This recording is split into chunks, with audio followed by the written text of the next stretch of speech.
خداوند بخشنده مهربان، سلام عرض میکنم خدمت شما عزیزان دلم. امیدوارم حالتون خوب باشه و از زندگی زیباتون هم لذت ببرید. این دوره آموزشی مینی دوره‌ای هستش که در خدمت شما نازنینان هستیم به همراه تیم نازنین مجموعه آموزشی روز. میتونه مطالب بسیار ارزشمندی رو در بعد روانشناسی داشته باشه که بسیار به شخصیت شناسی، به رویکرد زندگی و متعاقباً در تمامی ابعاد زندگی کمک حال شما نازنینان باشه. این کتاب بسیار زیبا نتیجه ماحصل تلاش‌های دانشجویان بنده هستش. خب ملاحظه می‌فرمایید خیلی هم است که تلاش نکردن. بنده از سال 93 که افتخار داشتم در دانشگاهی کشور خدمت رسانی می‌کردم، یکی از جلسات رو اختصاص می‌دادم به بحث زیبایی که حقیقتاً یکی از نقاط عطف زندگی بنده حساب میشه. در خیلی از سالهای دور یک روز بود که خیلی حقیقتاً ردیف نبودم. شاید برای هر نوجوانی این اتفاق بیفته که توی برهه‌ای از زندگیش به یک جایی برسه متناسب با درجه جهانبینیش، متناسب با دانشش، متناسب با تجربهش، احساس بریدن بکنه، احساس تنها بودن بکنه، احساس اینکه واقعا حقیقت چیه و چه راهی درسته، احساس شدیداً گنگ بودن بکنه، اینکه احساس بکنه تو مسیر انگار که خودش رو گم کرده، راهش رو گم کرده تا به اینجا اومده و از اینجا میخواد ادامه بده و حالا نمیدونه که چه کاری رو بایستی انجام بده، چه انتخابی رو بکنه. با این چیزی که به عنوان مشکل در ذهنش به وجود اومده شاید نتونه با اون مشکل بر بیاد، شاید نتونه اون مشکل رو حل بکنه، چون مشکل تو ذهنش خیلی بزرگه و خودش رو کوچیکتر از مشکل میبینه. من توی همچین شرایطی بودم، توی همچین شرایط بدی بودم و حال خیلی بدی داشتم. تصمیم گرفتم که چند تا کتابم رو جمع بکنم، ساکم رو ببندم و برم یک سفر طولانی، به صورتی که بلیت رفت رو گرفتم و رفتم به اون کشور. یعنی حتی ست نکردم که کجا میخوام اسکان داشته باشم، کجا میخوام چیکار بکنم، فقط بار سفر بستم و رفتم. خیلی وقتا تو زندگی آدم به یک جایی میرسه که دوست داره فقط تغییر رو انجام بده، این که به کجا میره براش دیگه مهم نیست، انقدر از جایی که هست ناراحته فقط میخواد بره. اشتباه برداشت نشه، مربوط به کشور نبوده، مربوط به روابط نبوده، مربوط به زندگی نبوده، مربوط به خانواده نبود. فکر نکنید باید داستان سرایی نکنی علیه ما بگی شکست عشقی خورد. مربوط به خودم بوده. دوست داشتم محیط تغییر بکنه، دوست داشتم از اون لایف استایل فعلیم بیام بیرون، یه نفسی بکشم. انگار خسته شده بودم از اون رفت و آمدم، از اون زندگی کردنم، از شرکتم، از ماشینم، از همه چی خسته شده بودم، از همه چی بریده بودم. جاتون خالی. رفته بودم به یک جای بسیار زیبایی. صبح زود بلند شدم، قشنگ ورزشمو کردم، رفتم صبحونه‌مو خوردم، اومدم نشستم در کنار استخر روباز در یک به اصطلاح صندلی بسیار راحتی و رو به اقیانوس آرام، که حالا ببینید کجا بوده.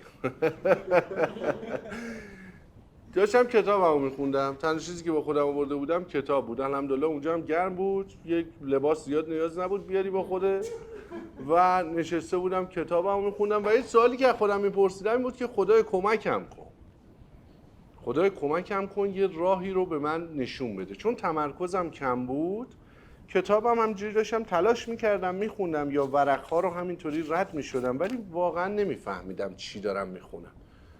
خیلی با تفکر نگاه کردم، عجب منظره، چه درختان زیبایی هستش، چه دریای زیباییه. داشتم کیف میکنم، گفتم اصلا بذار شعار پپسی لایو این the moment، تو لحظه بذار زندگی کنم. چقدر جای قشنگیه، چقدر زیباست این درخت‌ها، این گیاها، این تنوع گیاهی. به یک مرتبه همینطوری داشتم نگاه میکردم، انگار که چشمم داشت باز میشد. به یک مرتبه متوجه شدم که انگار که دریچه نگاه جدیدی داره به من باز میشه. متوجه شدم گونه های درختان خیلی متفاوتن و هر کدوم به نوبه خودشون قشنگن و اولین ویدئوی آموزشیمون در اینجا توی این بخش بحث مقایسه کردن ممنوعه. خب خودم رو با همه مقایسه میکردم دیگه، خودم رو با دیگران مقایسه میکردم، با خواهرم مقایسه میکردم، با همسنیام، با هم دانشگاهیام، با همه داشتم خودم مقایسه میکردم، با همکارام. و یکی از چالش هایی که این مسئله فکری بزرگ رو درست کرده بود اصلا خود مقایسه کردن بود. به یک مرتبه دیدم که من تو طبیعت دارم نگاه میکنم، از زیبایی این گیاه دارم لذت میبرم، از زیبایی اینم لذت میبرم، چرا اینا رو با هم قیاس نمی‌کنم؟ مثلا یه گیاه رونده است، خب رشدش خیلی سریعه، این گیاه رشدش خیلی سریعه، ولی خب این یه مقدار کنتره، یا اون تونسته که یک میوه‌ای رو به عنوان نتیجه تلاشش بیاد به وجود بیاره، ولی اون یکی اصلا میوه نمیده، گل هم اصلا نمیده.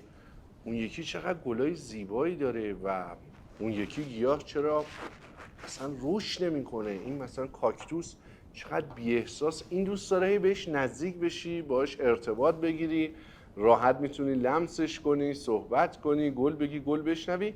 ولی یه گیاهی هستش که اصلا خار داره، اصلا نمیتونی دست بزنی بهش. یا گل اسمش چیه؟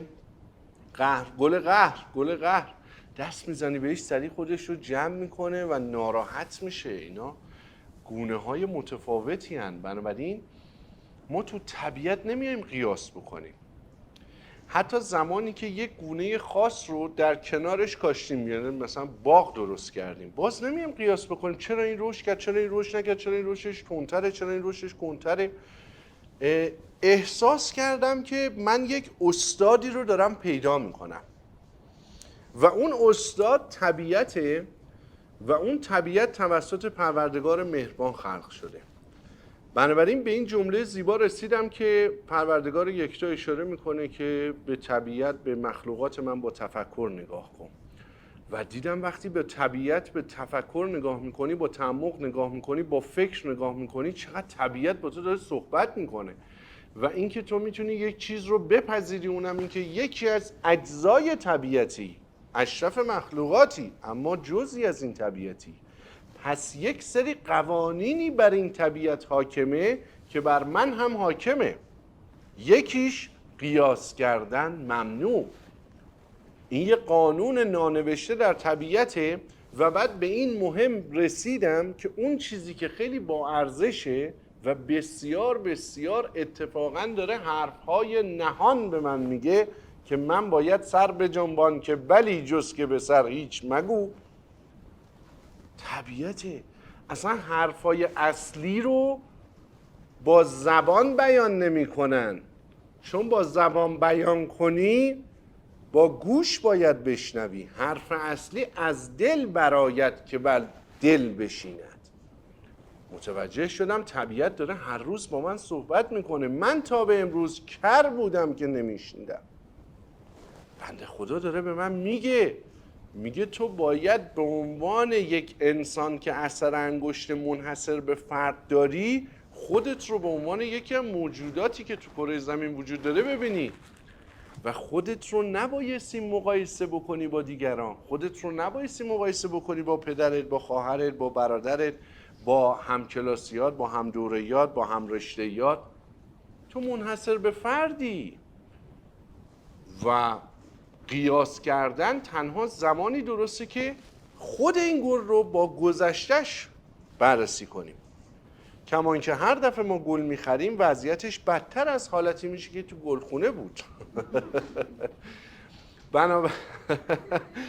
بنابراین مقایسه این گیاه با قبلشه که کاملا درسته.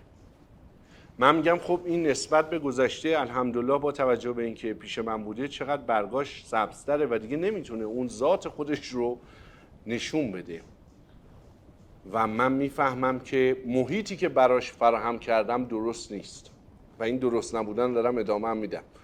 من متوجه میشم که این گیاه حالش اینجا خوب نیست. وقتی که این نسبت به گذشتهش بررسی بشه متوجه میشم حالش چیه. پس به این اصل زیبای زندگی میرسم که من باید به درونم توجه کنم. من باید به گذشته این و درون حال اکنونش توجه بکنم. نه بیام به دیگری توجه بکنم. من باید به این توجه بکنم که اگر این در حال حاضر رشدش کند شده، این به خاطر چیه؟ چه چیزی در گذشته داشته که رشدش خوب بوده و الان نداره؟ و اگر در گذشته رشدش کند بوده، چه چیز باعث شده که در حال حاضر رشد بکنه؟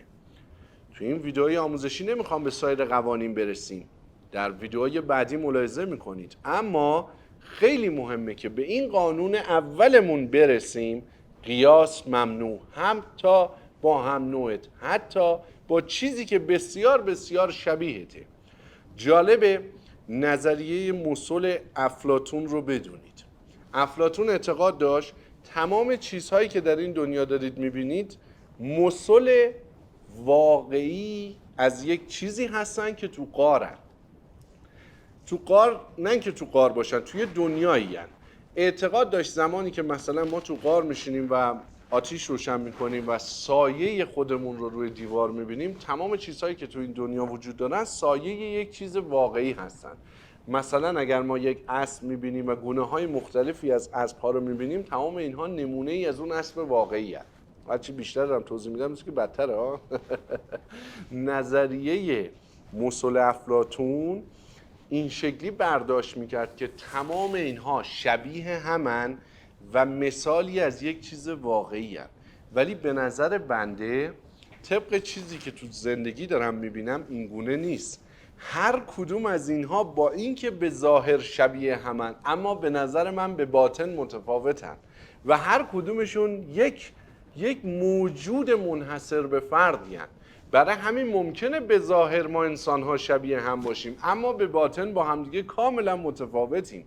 کما اینکه دو تا درخت در کنار همدیگه با اختلاف 1 متر کاشته شدن، رشدهای متفاوت، باروری متفاوت، گلای متفاوت، شکوفایی متفاوت و تفاوت‌های بسیار جالبی دارن، با اینکه یک نوعن به ظاهر اما به باطن متفاوتن.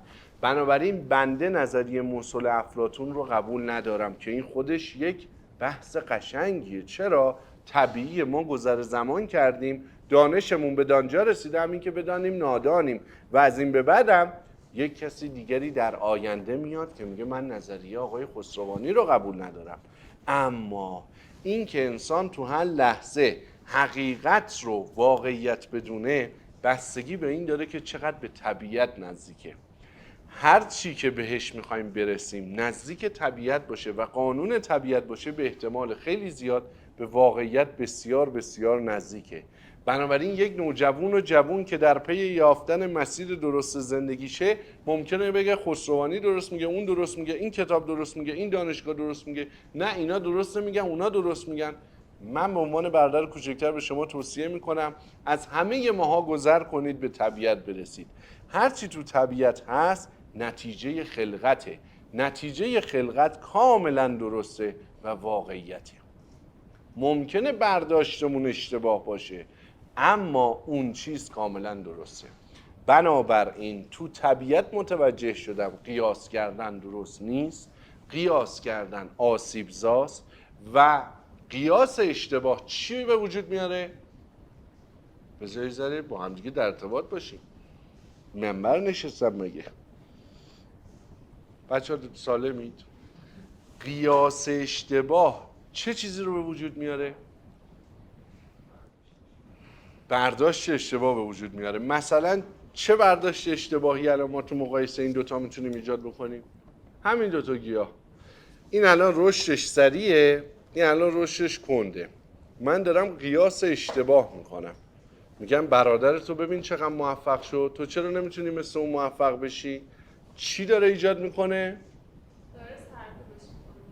آفرین، بر اساس یک چیزی در طبیعت انتظارات غلط ایجاد میکنه، میاد با این میسنجه. یعنی خطکش غلط به شما میده قیاس اشتباه. رشدش سریعه، تو چرا رشد نمی‌کنی؟ ای خاک عالم بر سرت. پسرعموتو ببین، خواهرتو ببین، من سن تو بودم فلان میشدم. اینا تماما خطکش‌های غلط میده دست افراد و افراد رو به بیراهه میبره. ببین فلانی چقدر خوب صحبت میکنه، تو نمیتونی صحبت کنی؟ ببین اون نمیتونه صحبت کنه، تو باید بتونی صحبت کنی. ببین اون به اون درجه از موفقیت مالی رسیده، تو باید برسی. ببین چه رابطه عاطفی خوبی داره، تو هم باید داشته باشی. تمام اینا خطکشای غلطه که از ماهی میخوایم از درخت بره بالا. باید ذات رو نگاه کنی، نباید قیاس کنی. قیاس اشتباه خطکش غلط میده. خطکش غلط انتظارات اشتباه داره.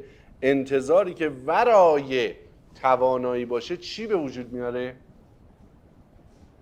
آفرین، افسردگی به وجود میاره، عدم تحرک به وجود میاره. پرسنل نازنین مجموعه آموزشی روز اینقدر عالی دارن برداشت میکنن، برداشت شما در چه وضعیه؟ طبیعت دیگه، من که خودم نمیگم، دارم از طبیعت میگم. اگر برداشت غلط بشه، انتظار اشتباه بشه، کلن مایوس بودن رو میاره، افسردگی رو میاره. و جالبه تو طبیعت این اتفاق نمیفته. این باز کار خودشو میکنه، اینم کار خودشو میکنه. هرچی شما میخوای برداشت غلط کن، نمیتونی دست به قانون بزنی. قانون طبیعت اینه که این داره طبق خودش میره جلو، اینم طبق خودش داره میره جلو. شما اگر با خطکش اینو بسنجی، اینو بذاری کنار، این میره زندگیشو میکنه. این که شما گذاشتیش کنار، اینا خیلی حرفای سنگینی ها. این که شما این رو گذاشتی کنار، این زندگیشو ول نمیکنه، این زندگیشو میکنه. پس من اگر بر حسب خطکش اشتباه، انتظارات اشتباه، این یکی از ریشه های روانشناسی وحشتناکیه که بهش میگن فرافکنی والدین، که در طول عمر تمام انسان‌ها قسمتی از زندگیشون، قسمتی از درگیری‌های زندگیشون، قسمتی از شخصیتشون، رفتارشون، منششون، باورشون بر اساس فرافکنی‌هایی که والدین داشتن، که اون چیزی که خودش نتونسته انتظار داره بچهش بتونه. غلطه دیگه، کاملا اشتباهه. اگر مثل افلاطون رو اعتقاد داشته باشی ممکنه به این بیراهه بری، ولی اگر نظریه بنده رو اعتقاد داشته باشی که این حتی از خودش فرزندی تولید بکنه مشابه خودش، باز هم به ذات موجودی دیگر نسبت به این چیزی که بوده. من یه همچین دیدگاهی دارم. نگاه من اینه، یعنی میگم اگر اسب تولید میکنه، اون اسبی که تولید میشه متفاوت از اون اسبیه که به وجودش آورده. هر کدوم از اینا به ذات متفاوتن. بنابراین قیاس میتونه یکی از بزرگترین اشتباه ها باشه. از طرفی میتونه اگر درست اجرا بشه، یعنی با گذشتهش بررسی بشه، یکی از بهترین خطکشا و راه ها رو تو زندگیش بهش بده. من نگاه میکنم توی رابطه دوستی گذشتم حالم بهتر بود، تو رابطه دوستی جدیدم حالم بدتره. این داره به من این خط رو میده که تو با فرد اشتباهی دوست شدی. متوجه میشم تو شرکت جدیدی که دارم کار میکنم حالم خیلی بهتره نسبت به شرکت قبلیم، پس باید درخواست افزایش حقوق ندم و بشم زندگیمو بکنم. متوجه میشم پس این شرکت جدید، این کار جدید، این مسئولیت جدید، این محیط جدید برای من بهتره. من سفر رفتم، احساس میکنم که حس بهتری دارم، پس اینجا برای من بهتره. من وقتی خودم رو با گذشتم دائم مقایسه بکنم، با خودکاری که داشتم، با کتابی که میخونم، با دوستی که دارم، با عینکی، با همه چیز رو در نظر بگیرید، فقط مقایسه خودتون با گذشته، میفهمید که اون محیطی که براتون خوبه چیه، اون چیزی که باعث رشدتون میشه چیه، اون آدمی که برای شما خوبه چیه، اون شرکتی که برای شما خوبه چیه، اون کاری که برای شما خوبه چیه. قیاس اگه درست استفاده بشه فوق‌العاده به شما خط درست زندگی میده. اگر اشتباه استفاده بشه فوق‌العاده به شما آسیب میزنه. لعنتی دقیقاً شبیه ازدواجه. اگر ازدواج درست کنی عالیه، اگر اشتباه کنی افتضح یفتضح و افتضاح. چرا؟ چون دوباره اونم قانون زندگی. حالا تو اصلای بعدی زندگیمون به بحث زیبا و شیرین ازدواج هم میرسیم، و از تو خود طبیعت میخوایم بفهمیم که ما چه شکلی میتونیم ازدواج درست کنیم، چه شکلی میتونیم رشته خودمون رو پیدا کنیم، چطوری میتونیم آدم موفقی بشیم، چطوری میتونیم یار درست پیدا کنیم، شریک درست، دوست درست، شرکت درست، کار درست، خودشناسی درست، خودشکوفایی درست، همه اینا رو تو طبیعت پیدا میکنیم. طبیعت رو فهمیدم که یکی از بزرگترین استادای زندگیمه. فهمیدم پروردگار مهربان در طبیعت با نحوه خلقت زیباش برای من بزرگترین استاد رو گذاشته. تا به امروز بهترین اساتید دنیا رو داشتم، اساتیدی که دست تک تکشون رو میبوسم، از پدر مادرم گرفته تا تمام اساتیدی که در مدرسه و دانشگاه و کلاس‌های خصوصی و عمومی و مدارک حرفه‌ای و دانشگاهی برام داشتن. اما متوجه شدم تمام این استادا سخنگو بودن، با زبان میگفتن، با گوش میشنیدم، با زبان میگفتن، با چشم میدیدم، با حواس پنجگانه باید میفهمیدم چی میگن. یه استادی تو طبیعت هست که با دل باهات صحبت میکنه و با دل باید بشنویش. اونم خود استاد طبیعته که برگرفته از یک گلدان گل میتونه باشه. شما با داشتن یک گلدان گل میتونید این استاد رو داشته باشید، نه با نداشتنش هم میتونی داشته باشی. فقط با تمرکز، تعمق و تفکر درست در طبیعت میتونی این استاد زیبا رو داشته باشی. این استاد زیبا براتون رایگانه، ولی خرجش باید از وجود خودتون باشه. باید انرژی بذارید، فکر بذارید، تمرکز بذارید، وقت بذارید، هوش بذارید، تعمق بذارید، فسفر بسوزونید، کنجد بخورید تا بتونی خروجیش رو بگیری. و این استاد در دسترس همه هست. شما هستی که میتونی ازش استفاده بکنی یا ازش استفاده نکنی و ازش بگذری. بنابراین تو این ویدئوی آموزشی به این پرداختیم که یکی از اصول زندگی قیاس نکردنه.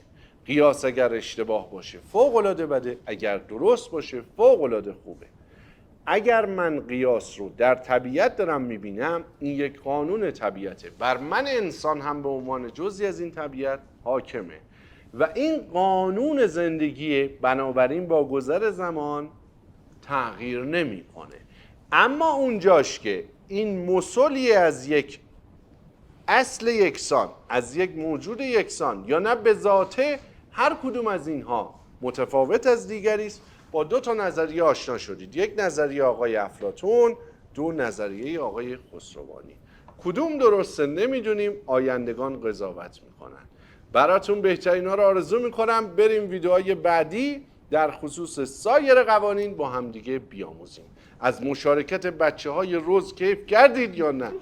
بهترین ها رو آرزو میکنم عزیزم.